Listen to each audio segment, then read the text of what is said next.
It's another chilly day at Red Robin Farm, as we call it.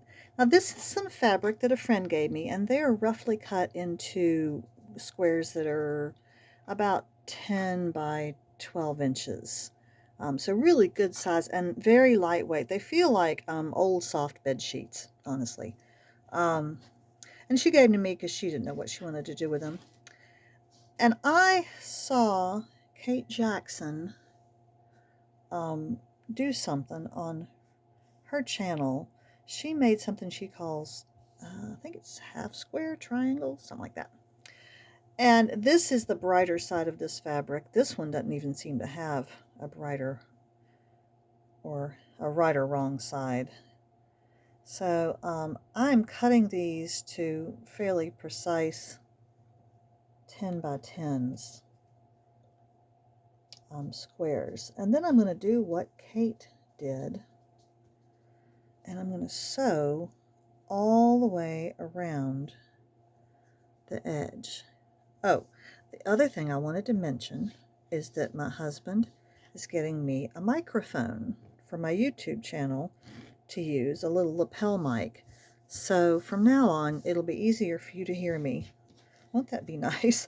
I know sometimes I'm rather mumbly, and I apologize for that. Okay, so this is 14, so let's find 4.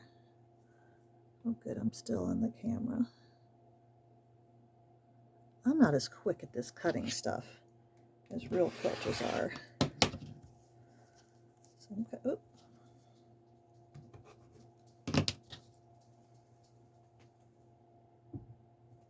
okay, and 10. This is the shorter side.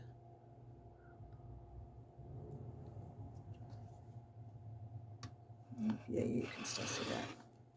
Oh, I did that terribly wrong. I think it's because I'm taping myself. I'm like, ugh. Okay, so I've got a bunch of these. And let me show you what I've copied from Kate. And when I say I have a lot, I mean I really have a lot of these squares. And quite a few of these. I've also got this yellow fabric from her, and there's some other stuff in there. I've got a lot of sewing to do. Anyway, let me put this to the side, these stacks, and I'll show you with these that I cut this morning what I'm about to do. Now, when I saw Kate do this, my mind was a little bit blown because I've only ever sewn clothes. This isn't the kind of thing you do when you sew clothing.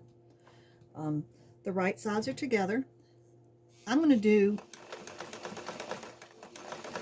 a 1/4 inch seam, which is not much of a seam. And I'm going to sew all the way around and totally enclose these 2 squares together.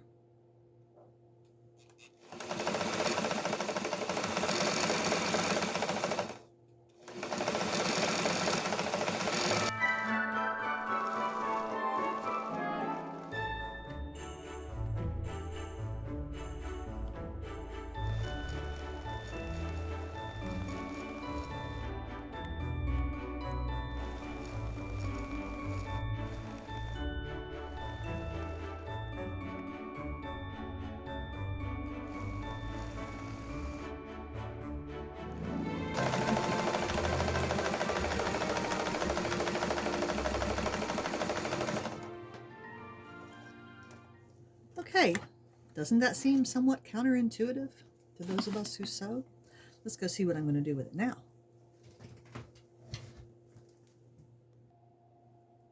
Back on the cutting mat, I am going to put down my ruler from one corner to the other.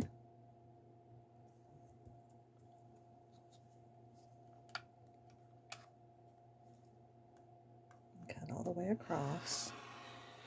Oh, I'm going to run into the camera stand. Now, try not to move anything because you need to keep it together to do the other way.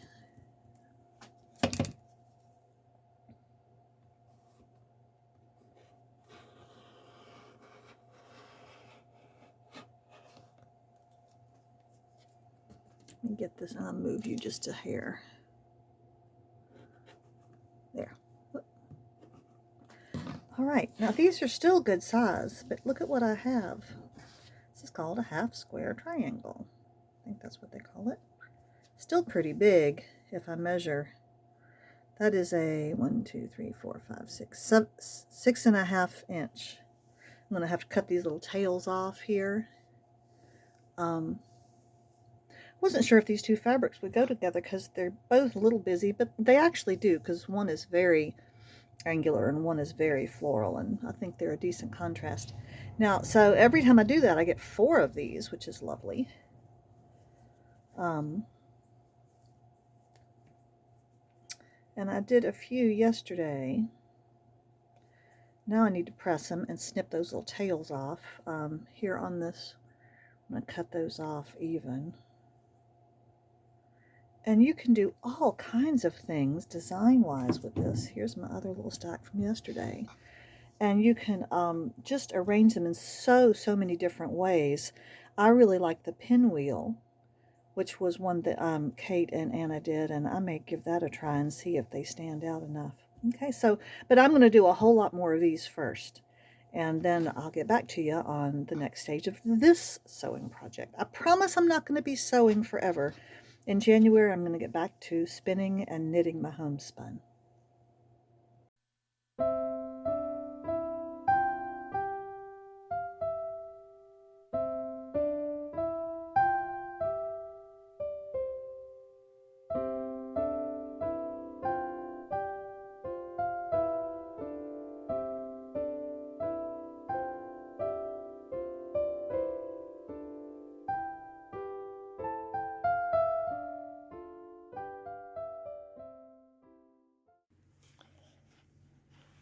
One last thing.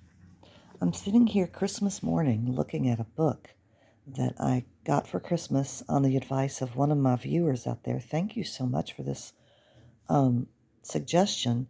Abigail Booth's The Wild Dyer. Now, there's a lot in here to see, but one page that I'm really excited about is this list of dye plants. And I'm just looking at she separates it by color, which is so useful. She has the common name, which is very useful because I don't really know many of these. And then she tells you which part of the plant to use. So I'm looking just at yellow. I have access to goldenrod. I could certainly grow lots of marigold. I wish I had rhubarb. I can get turmeric. I'd love to grow some weld. And I have lots of yarrow, and it says to use the plant tops. And I have that all in my yard. And of course, I also have yellow onion. I've been saving onion skins and avocado skins and pits for quite a while, and that'll help. So I'm going to try to collect as much of these things as I can over the next year and keep them segregated by color. So she also has green and blue, purple. See, she's got elderberry. I've got lots of elderberry trees. And black, walnuts, oak galls. I have an oak tree. I don't know if I have any galls. Pinks and reds. Oranges. Oh, I wish I still had some eucalyptus. But I have tons of willow. I could get all the leaves and stems of willow that I need. And brown. I'm really, really looking forward to doing this in the early spring, which for us is February. So I'm sure I'll be sharing more of this book with y'all. She talks a lot about foraging, and she has beautiful photographs, projects to make, like that apron, little foraging bag. She talks about sewing fabric. She's dyeing fabric. I want to dye wool, but that works just fine. Don't you love the beautiful tone of those colors? She talks about that a bit, about how natural dyes give a sheen and a complexity of colors that synthetics really can't do. Talks about how to grow a garden for dyeing. Anyway, I thought I would just give y'all, and she looks what she does here. She has the different item. Here's some red cabbage. There's avocado. And I think that she's, the lighter color is what you get with just this item, and the darker color is what you get when you add something else to it. And I forget what that was, but I read about it. Anyway, I'm not at home right now, but I will be soon. Black beans. I could certainly do black beans. Well, isn't this exciting? The Wild Dyer by Abigail Booth. Merry Christmas to me.